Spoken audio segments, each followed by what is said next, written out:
Hi, and welcome back to Get Cracking podcast. We are on a mission to accelerate each one of us to happiness. And today, another amazing guest, Caritta. Hi. Hi, Roman. Lovely to be here today. Super welcome here. And before we dive in, tradition is everybody who comes on, you need to introduce yourself in 60 seconds. Okay. So, floor is yours. Well, perfect. Well, my name is Caritta.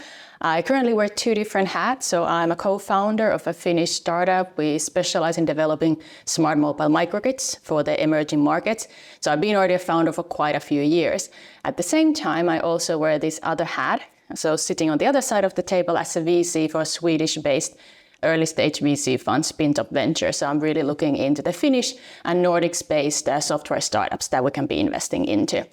Now working already on these both sides for quite a while. I've been very active on the whole startup and now on the investor sector. And it's very, very exciting to actually learn from these two different worlds and kind of put them together, especially as there is a quite few, I would say, in general, especially in Europe, investors right now that have the founder expertise. So I'm happy to bring that, but still very much committed in growing the startup on the side as well. Wonderful. It's less than 60 seconds. I mean, I can continue talking, don't worry about it. We get there. But then everybody please go and follow and connect with Caritta Seppä. I think LinkedIn this is where you're most active, perfect. right? Yes, that's correct. This is one thing. Another things I need to mention, Forbes 30 under 30. Hello. Founder and VC investor you've mentioned. TEDx speaker. And then also speaker at SLUSH, Arctic 15, Nordeep, and then a bunch of others. But these are the ones from Helsinki area. So, the crowd aware of those. And then a mother. Yes, that's correct. So bunch of things you're doing and pretty successful probably in all of them. So yeah, I'm so excited to have you here. No, the same. Happy to be here also. Thank you. Great. But so we spoke a bit behind the camera actually before we've started, and you've mentioned that you're wearing two hats. Yes. So isn't it difficult to wear two hats professionally? Professionally, it depends how you look at it. I think if I started from on the other side, let's say more on the VC side, never having been a founder, in all honesty, I don't think I could handle it. But something I have learned, and I think everyone who has been a founder and entrepreneur, and combining that being a mother as well, time management. Like you become extremely good with that. And to be honest, there is time for everything. I mean, I still have the time to be doing both things. I still have the time for my child. I have the time for sports activities. So there is time, but you just need to learn how to manage it and become good at it. And, it took years, but I think that's the key, really.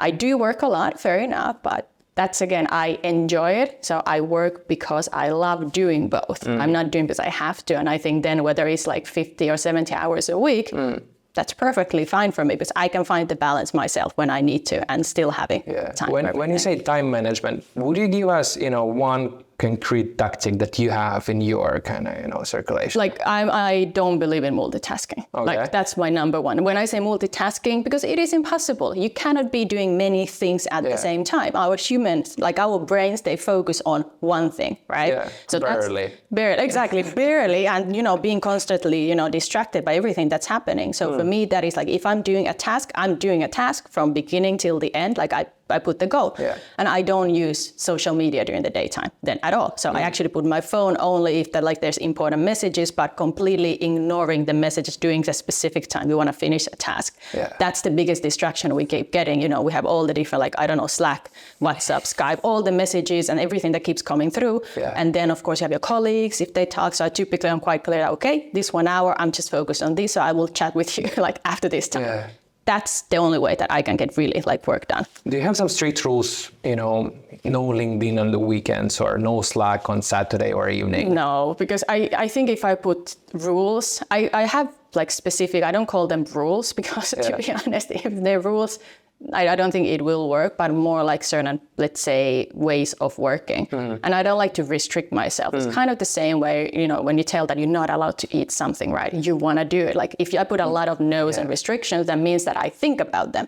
So instead, it's like everything is possible to me, but then I'm just trying to focus on that moment or that thing what I'm actually doing. And I mean, in the end, I barely use to be honest, social media, which is great, by the way. Social media is good, but I'm not that active in the end, actually, there. Before we move in maybe to more of your VC-related kind of field and hat, would you tell us about the Tespack and then actually the size of the company? I've Googled quite a bit and it was hard for me to understand, like, how big are you guys? Yeah, actually, that's actually quite a good question. We've been small, we've been big. Like, for example, prior to COVID, we were 16 people at one point. When COVID came, it was the worst time for hardware industry. Like, because But you have a software and a hardware. Today we have it, yes. So kind of looking at Tespack, so we started purely as a hardware company. Okay. So we developed charging stations, combined it with solar energy. The whole idea is that you have a portable energy system. You can take it anywhere, power your mobile devices, create energy, stay powered wherever you go. But we started from the B2C side, working with consumers, retailers, distributors. And to be honest, it's being a hardware company, we did not at the time really even realize how much marketing it requires. And then you have the e-commerce side, like, do we want to be an e-commerce or do we want to go through the distributor?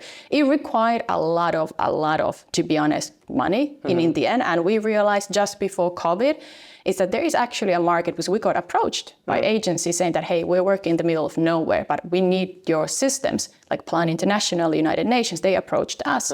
That's how we started to pivot into B2B side fully, and we left that side. Then came COVID, and that was like just the moment we had found, like, hey, there is actually like really demand for our products. We found that kind of product market fit.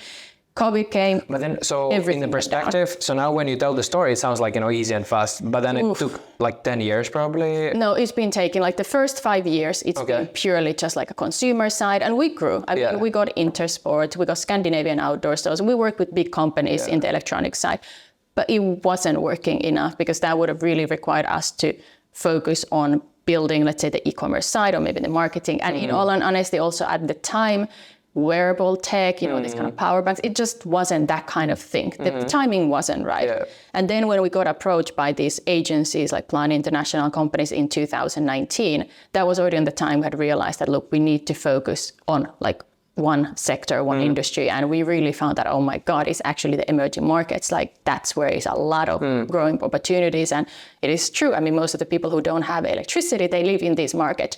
But there is a lot of money as well. There's a lot of funding being put there, a lot of investment. So we found that area and we started really focusing and nailing our products by also incorporating now the software. But before we managed to kickstart really anything, 2020, that's when COVID came. And that's when we made also the decision that, look, like, we're gonna go and kind of like strip down to what is really the necessity of the team. And since then and today, there's 8 of us. Now on the team. So this has been the core team since the beginning. So we have a team here in Finland. We have also a team in Bangladesh. And we've been working since the COVID, the whole team. But yeah, that was a very, I would say, monumental moment, because that's when we kind of strapped down everything before and we started completely from fresh. So we created new, patents, we developed the products, we started with software. So not only you can create energy, which was the key, but imagine that you can track the batteries. Imagine you can track the battery lifetime, when you need to replace them, when you need to recycle them. We are collecting all the data from the field. We can mitigate the CO2 emissions and share the data on our customers. And most importantly, we can control all the systems remotely. If somebody steals them, we can block it immediately. We're also providing now access to internet on top of these software solutions. So there's quite a lot that we created this all-in-one system. But it just took a bit of a time and COVID slowed it down. But today, now, we have really found that kind of fit. We're so happy. We have different UN agencies working with Audi, Ernst & Young, UNICEF, UNDP. We closed a major deal just last year, a few months ago, with Ministry of Education of Zambia for several million euros. So there's a lot of things happening because we found the industry where we're going to be focusing on. And that's providing green energy and internet in off-grid locations to ministries and organizations and companies that work in the emerging markets. So it's been a journey, but I think that also showcased us, a lot of us, the founders, we've been sticking through thin and ice, like together, that if you really believe in your vision and you know that there is a need, you will find the way to make it work. And we did that. How is it even possible? I mean, it sounds... I don't know how it's been possible, in all honesty. I'm still shocked. It sounds such a jackpot or like a bullseye in terms of like, it's innovative. It's into rural areas. It's like, there's somewhere where like there were no electricity or internet at all.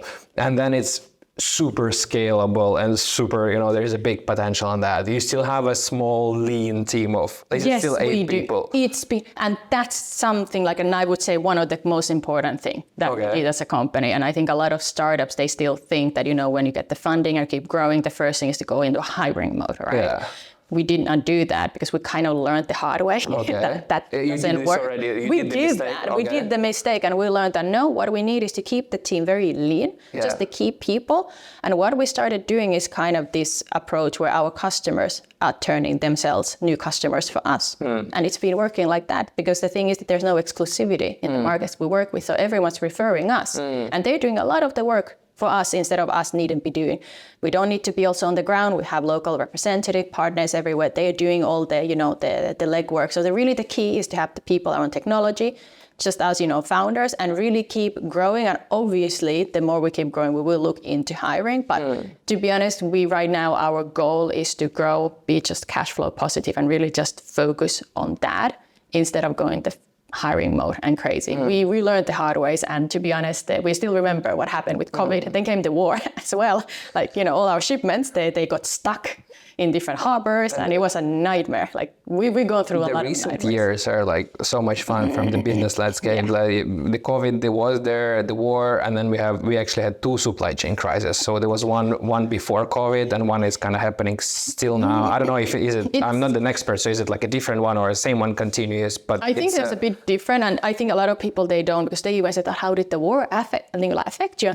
Well, I can keep going on and on, but one thing is all the shipments. And then on top of that, a lot of materials became, not available. There being the crisis around silicon. Silicon is used in a lot of electronics and components. We use a lot of Raspberry Pis. They stopped producing. Just one day we were told that, we don't produce your part anymore. It's I'm sorry, what? That required us to redevelop a whole system from scratch. I mean, all these kind of disruptions happening within the same 2.5-year period of time, it was unbelievable. No, 3-year period of time. It was unbelievable. So I really lift my hat for any hardware company that has actually survived the years and continued to go through, because I really know how freaking tough it has been. So of course, software companies, don't get me wrong, but there's a reason there's a word soft between them and why there's a hard across. So really, there is a massive difference. Would you share maybe a couple more learnings from this journey, from the past 3 years of turbulence? Well, like I said, the team, really, I cannot emphasize the importance of having the team. And I think having now that kind of mentality that anything can happen tomorrow. I think we are kind of prepared with that. What it means as a hardware company is that we have a wide range of supply channels in different regions and countries. So you know what? Something gets disrupted in one part, it's okay. We can do it on the other. And maybe in there, it's okay, we can still do it. And we still full control, because all the different parts, we have more than 200 components in our overall the system, more than 200. Imagine how many suppliers we need to manage. It's quite a lot. But we have really nailed that. COVID actually allowed us to really develop and find a way how to manage it. And the best advice I can give is that you control fully the final assembly and the production. So every part is just done different, and we handle the final put together. That's also how you can protect your IP as well. So a lot of learnings, but the key one is that do not rely ever on one supplier or one region, on anything. And that's why everything is also now built by ours. So as long as we have the same PCBs and circuits that we use in laptops, we're good. Then we know that it's not gonna matter. So we don't trust anymore those Raspberry Pis or some of the other No. We just use, and everything is in-house built. Made of the basic components. So as long as, fingers crossed, nothing happens to that laptop sector, we're cool. Amazing. You really learned it kind of the hard way, and now it really sounds you got your shit together and you're prepared going forward. It's so good. Quick question: can you still buy those solution backpacks, etc. as a customer? Can I order something tomorrow? As a founder, yes, I will tell you that, because we're all about making money, right? Yeah. So I will say yes, but in so you want me as a retailer, or we do some e-commerce projects as well, and we also do work with electronics. That's what I mean. Because most of the time I deal with the business, partnership. So I will say yes, I'll find a way to make it work. But if you, in all honesty, if you're right now looking and you try to order perhaps some of the power banks, they're completely out of stock because we have already all the customers there. So in that sense, but if I talk to you, I will make it happen. Put it that way. Okay, got it. Well, I mean, I have so many actually business questions, but then we're not gonna go too deep into those, even though it is maybe interesting. I think what I'm trying to do frequently is maybe to zoom out and try to kind of sense the bigger picture. So when I was preparing for interview, I've seen a lot of your work that is kind of angled towards maybe not monetary, not revenue driven, or kind of some social aspects of work. It's part of it for sure. And then I was thinking about all of this, and then the questions came to my mind. So what drives you?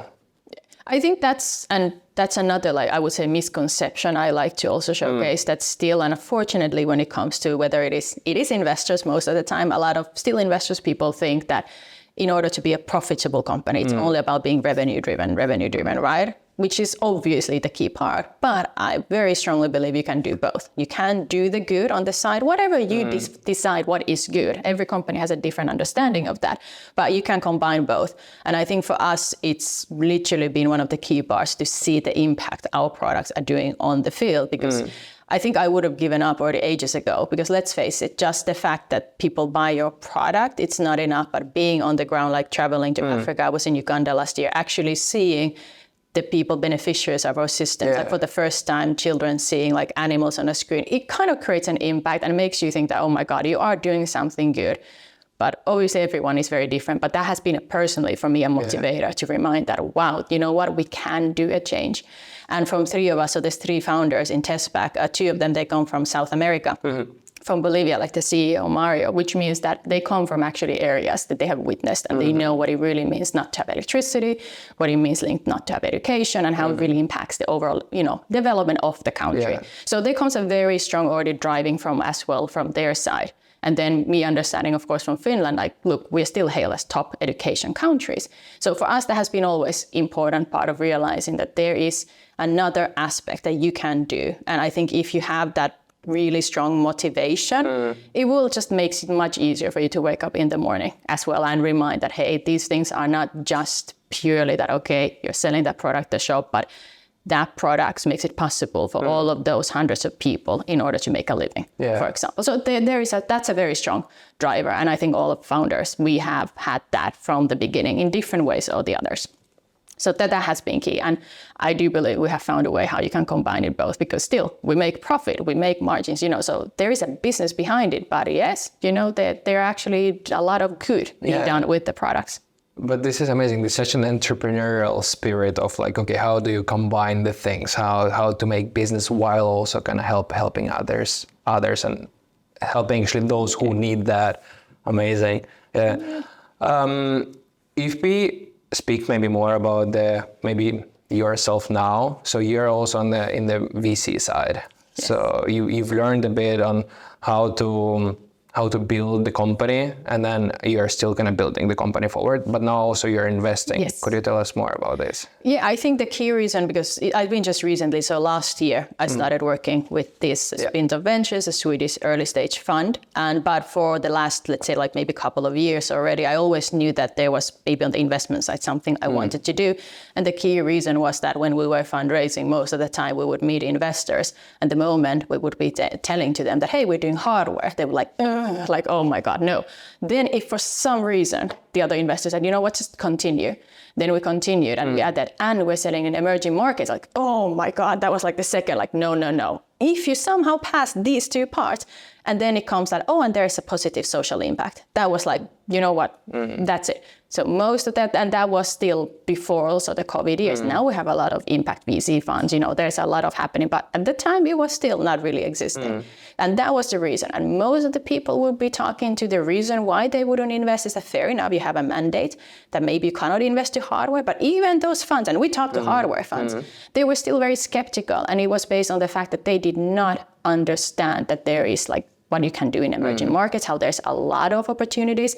They did not understand like energy battery, software, because there's a lot of different parts we combine together in creating that. And most of the time, if you do not understand, you automatically say no. Yeah. And that's always been the fact.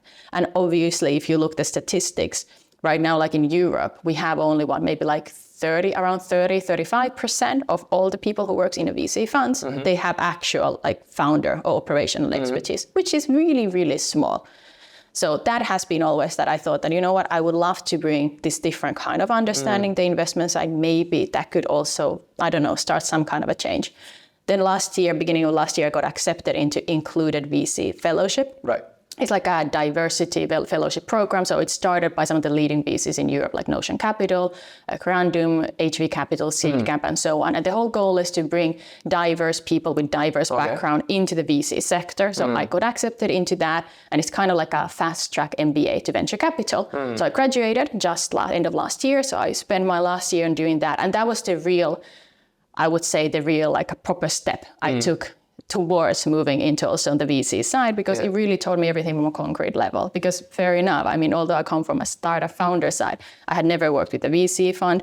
I don't come from investment banking or the financial side or the consulting side, which is quite often the most common road. So in that sense, I come from international relations and, you know, like public diplomacy side before the startup. So my road is in a very, very the opposite you might imagine for a VC to have.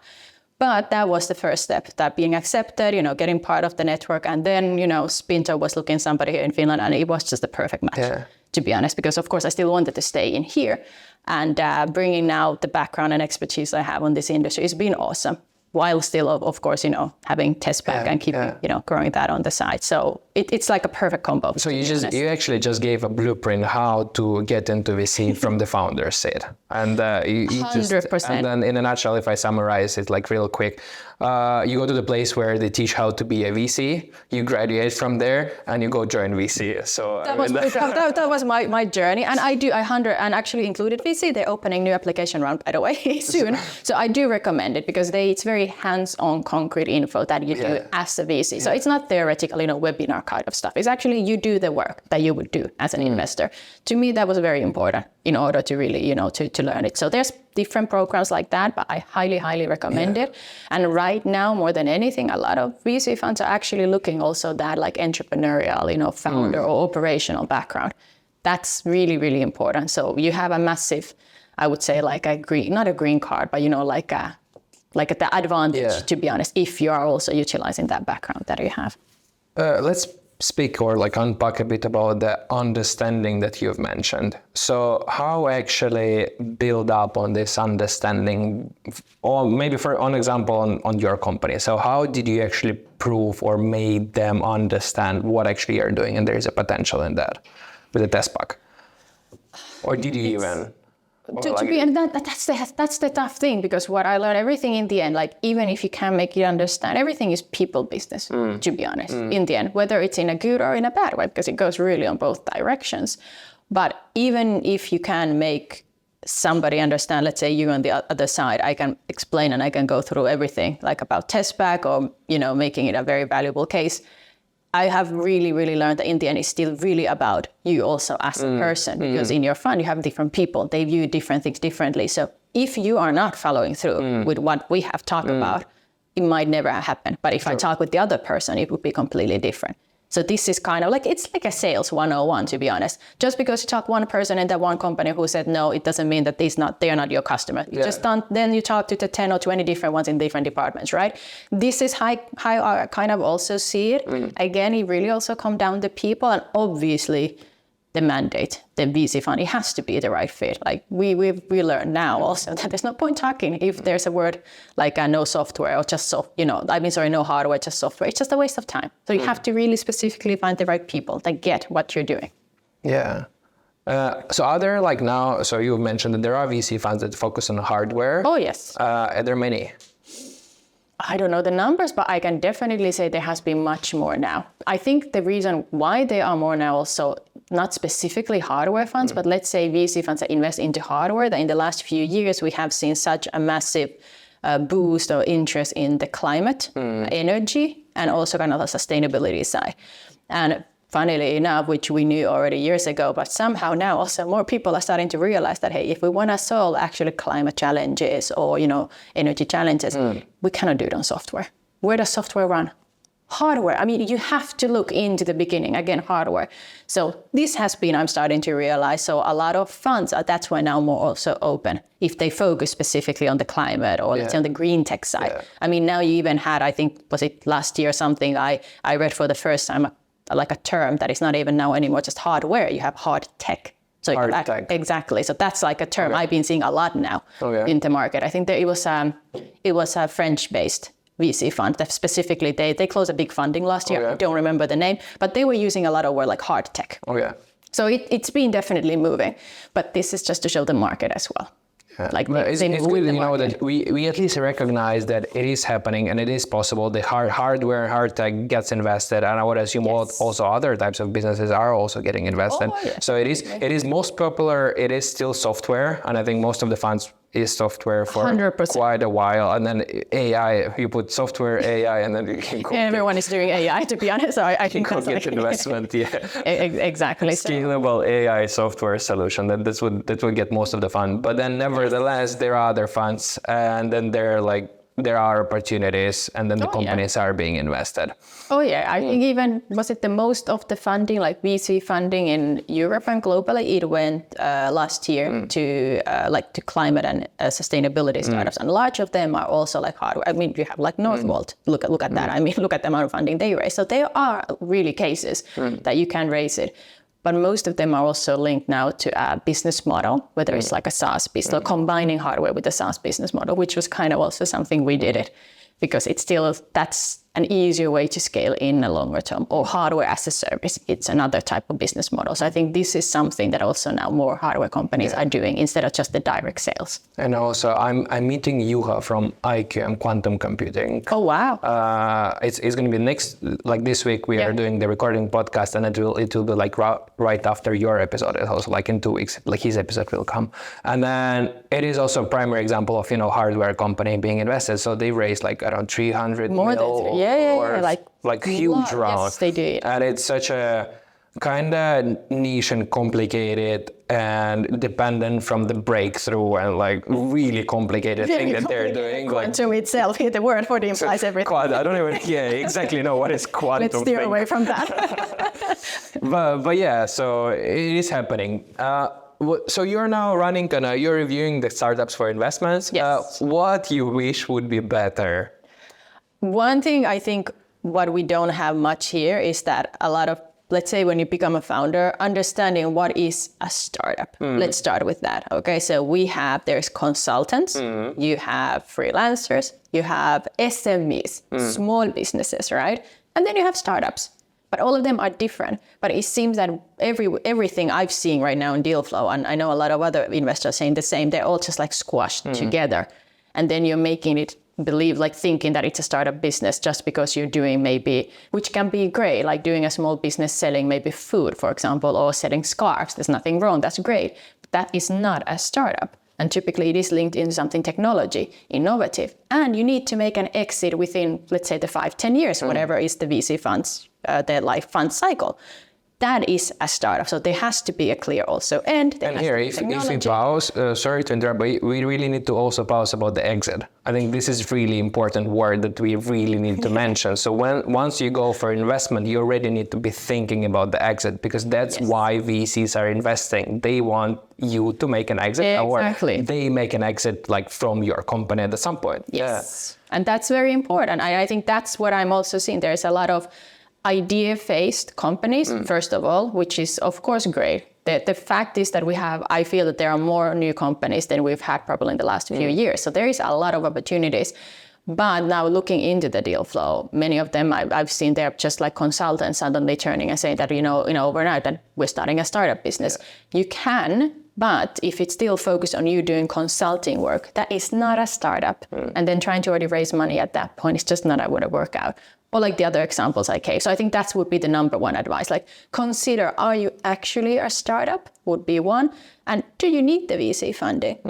There are so many, I will even say pre-seed, I will say, because a lot of startups, so when they fundraise, they don't understand what is a pre-seed fund. Obviously, there's a different understandings and so on, but it typically already means that you have something, at least, and it means what I say something, it cannot be just an idea and you have just put note on a paper and then you go and you want to raise $500,000 when you don't even necessarily have a team. I've seen a lot of companies with 1 people already as well, with nothing. So just going very to the basics and actually putting your own skin to the game, just grow a bit of the company, some work. Let's go through options. So if it's if startup founder listening to us right now, so VC funding is one option. What are other options? There are plenty of options. So first of all, if you look the whole different options of where you can get funding, the obvious and number one, I will say, is that if you're starting a business, whatever business you're starting, it should be about making money, right? So that's the number one. Make money, grow your business. Okay, fine. You need the alternative, other funding options. Obviously, you have the typical bank.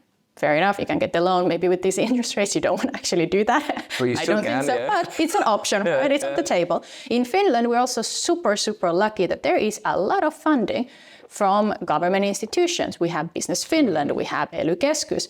Hey, we even have this, what is called like starttiraha or something, like startup money when you start or you become an entrepreneur, right? We have Fin partnerships, we have FinFund. There is a lot of options, obviously, for later stage for your company. But what that means is that there is a major pool of grants outside. Look on different grants that can be offered. Then you have all these incubator accelerators, many of them not in Finland. They have a lot of virtual programs, different programs. They actually provide you money and they don't always take your equity. So check on that as well. There's so many options out there. You have crowdfunding platforms you can be doing. You have family offices. And then, of course, you have business angels. And you have all the business angel associations like FIBAN in Finland. These are probably some of just a few different sources, I can say, that comes to my mind. Now there's even more. Then there's a lot of corporates. They're providing also grants. There's foundations. So there is money if you're willing to do the work and find out what are the options. And most of the good news is that pretty much 80%, what I just said, let's say most of them, necessarily they don't take equity. So it's a perfect, and they're also for very, very early stage. So do a lot of research, like do you actually need? VC typically comes in and they are very specific depending on the fund mandate also, what and to who they can be actually giving the money. So just do the research first. Yeah, it is a decision first, I think, before you go for the VC. I think, like you said, you do the research, you understand the rules of the game. You understand, like, okay, if first of all, if you close the round and if you get the VCs on board, if they give money, if they invest, then you need to share the equity, and then you play already by their game. They're joining, they're going to be directing your kind of, strategy sessions. They're going to be telling you what to do and when to do. And also they will be aiding fire. So you would need to run faster than you would be than you're prepared for.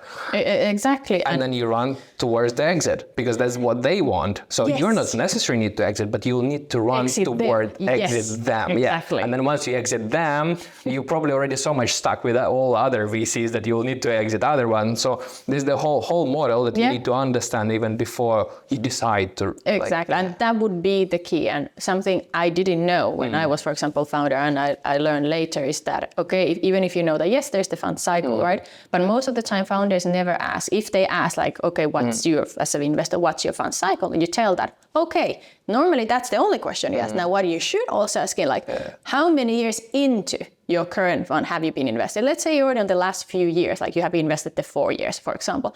That means that you want to make money, the exit even faster. You have less years because your mandate is maybe the 7 to 10 years, right? Which means that me as a founder now, I have less time to make you the money. So there's a lot of these questions that is good to understand before you really get into it. So yes, there can be, great investors, great money, but just do the research again. I cannot emphasize the fact that just do a lot of work. Also interesting, you mentioned business angels. So there are a bunch of those that are ready to invest because they're interested in and they're like, they want to support. They want to, I think, like I know a few people. So they're interested to contribute not only with the money. It happened that they already kind of made it. So they have money. So they're ready to help. But then also, be part of something greater, be there to coach, mentor people. And I think this is great to search for those. And maybe some of those not necessarily are looking for, great exits, but then somehow recuperating through the dividend payout or through to any type of model. So it really depends, but possible. It is, and I've met already a few, startups and companies that they had an angel investing into them, but they really loved the company so much that they actually started working for the company. So it was just kind of like a turnaround. So that was just the one way. So I fully agree. It's really about the people, and then the terms are different. You can make it happen even in 2 days. It can take months. But the point is that they are not looking in the same way. So it's just about you mutually kind of agreeing. So yeah, it is a great option. And often many founders, they only focus in their angels in their own region. Like if you're in Finland, you typically would look only in the Finland, right? Maybe you might look in the Nordics or Baltics. But there's a whole world is your oyster, so to say, right? And if anything positive came from COVID, is the virtual world and environment we have. So take an advantage of that and just go outside and try to just expand your horizon, especially if you expand into maybe Singapore or Asia. You know what? Perhaps it might be perfect for you to find then that local investors, and you can actually find them. Again, it just requires a lot of search, but any entrepreneur founder who's willing to do that, they will find the people. They will find them. I think now it is a nice bridge to maybe a bit of a next topic I have in mind now. So people are being invested. So everybody knows that. So of course, when you as an investor, you're looking for teams and startups, you really review people. So what are the qualities there? What is the teams? How do they work with themselves and with you and by themselves? Also, this is so important. So what do you think? What are the most crucial parts? And then maybe a bit provocative question, can everybody be an entrepreneur that will get funding? I will say first yes to that and explain a bit why I believe at least is yes. And answering now on the first part, at least everyone looks different parts in the team. But I think what I specifically, and I know a lot of, I would say the top teams also performing is, let's say combination of different talents, right? So if you're doing a startup, typically you need somebody who knows the technology and has that understanding, great. But you cannot rely on that only, because normally engineers are great for developing, but typically they might be then limited with visioning, scaling and selling, just the basic talking to customers, right? So then you want somebody, typically this is the CEO, who is ready and has the background or the skill set, talk to people and do the sales. So those are like the two key. Then combining that with different talents from different sectors is always great. So in that sense, I think that if I look on the team, like seeing that, hey, they come from different industries, specifically, of course, if they come from their own sector, that is a massive key. But what I've also learned, it doesn't necessarily mean that you have to come from that big tech company, because I know that maybe also a lot of investors are looking that, hey, are you ticking that? Are you coming from the big tech companies, right? Have you worked or the Ivy League university, right? I don't think none of that actually matters at all. It really comes down to the person. And this is where I again say, and why I think anyone can, because if you're willing to do the work and put it in the game, anyone can be a founder. I mean, in reality, if you look my background, I come from completely non-technology background. Like I studied international relations. I worked with the public sector, with the ministry, embassies. I never worked with the big tech companies. I never worked with any of the big corporations, to be honest. So ending it up into the startup world, co-founding a technology startup, it would not have been the typical journey. But if you have the right people, you surround yourself, you're willing to, again, just be ready to do the work. A lot of people these days are taking way too easy journeys. Just do the work, learn. There is so much information out there and you can actually learn it. So in that sense, I do believe people can, and anyone, if they really want to take it. So actions speak louder. So even though doesn't matter from which background you are. Yeah, this is me, I agree with, I believe in that. If you do actions certain way, and if you actually do even if you don't have a background in that, so then later on they don't have a choice to kind of resist to you. You already done it though. Okay, let's continue in tech. Yeah, so you can just find a way. Obviously people judge what they see in a paper on a pitch deck. But that's how some of the best founders, and I know, when they take up a phone, they found and maybe meet them in the event face to face. So you don't give any more that, it just base it, the information of what you see in a paper. So there's different ways how you can really make yourself. And this goes back again to the people business because everything is also, goes to that. But it just requires you to be willing to do it. And if it doesn't work out, it's okay as well. At least you learn something, then you just try again, do something different. Absolutely. I also wanted to ask, from you, about maybe diversity and maybe especially women in tech, I think. So you are part of this organization. I'm not part of the organization. Well, I've been part of like a lot in different communities, you know, I've been a part in a different events, you know, in speaking. But the reason why I say is that I'm all about supporting women making it in technology, but at the same time, as much as I support women, I support anyone else who wants to make it in technology. So for me, it's like an open pool, whoever, to be honest. And this is completely my personal view, is that I think also these days we need to create awareness, fair enough, because there are less women on the tech. There are less female founders. We already know the horrible statistic how much less funding goes to female founded startups, which is completely true. But at the same time, like every time if I go and speak at an event or I go anywhere, I do it because of my own credits. But I've decided I don't never want to be just a quota, being that woman in the room. So that's why now I'm seeing a lot of already these very, I would say, like inclusive sets coming. You have different communities based on different kind of backgrounds, different kind of people, and this and that. So instead of us like trying to bring it together, it's starting to feel like everyone is just starting to do their own thing and just really focusing on that one different topic. So I'm all about creating the awareness, but we need both sides of the table, like everyone work together, to be honest, in the end. So this is where how do you, from your perspective, how do you improve the situation? How do you make I mean, better? One thing is just also like talking and seeing. And it is true. Like one of the key things is that if you go to events, obviously, if you just see the panel made up of one specific, let's say like all male or with one background, obviously you start thinking maybe, as a woman in the let's say in the audience that, okay, you know what, maybe you want to feel that you want to see something. But this is where you have to find the balance, because there is actually a lot of women entrepreneurs. There is a lot of amazing, talented women in different sectors. So they are there. It's just about fighting, but it has to be balanced, that we get the ones with the background, with the right knowledge, with the right message. So it doesn't become just that we just have somebody there again filling the quota. So this is the awareness. So I'm all about showing it more, talking it more, but instead of just talking all the time the negative part, I think it's also about the positive. Because hey, if we compare today to 10 years to 20 years ago, right? Oh my God, there has been major improvement, right? And this is a very positive thing. Is it fast enough? Probably not, to be honest, but it is actually going better. A lot of things are improving, and I think it's good to talk about that. But yeah, awareness, trying to bring and showing more people in as much as we can, and talking about different topics as well. Yeah. And also I think it is crucial to raise this awareness maybe from men, or it's kind of like if you will be super blank, it's like, how do you make me aware and interested into kind of doing the setup that we all want to do, even though I might be not seeing or not understanding, because this is technically, it is the thing. So I cannot fully understand because I don't live that life. No, right? But at the same time, I cannot understand your life. Exactly. And I think often we keep having this victim mentality. And thinking that there is always something bad or wrong for certain backgrounds, certain environments, whatever you call it, right? But in the end, we really don't know what's happening on the other side of the table. And I think if we depart from this point of view, that we all have our own challenges, we all have, they might be equal, right? We probably are facing completely different stories. Some of them are much more harsh than the other ones.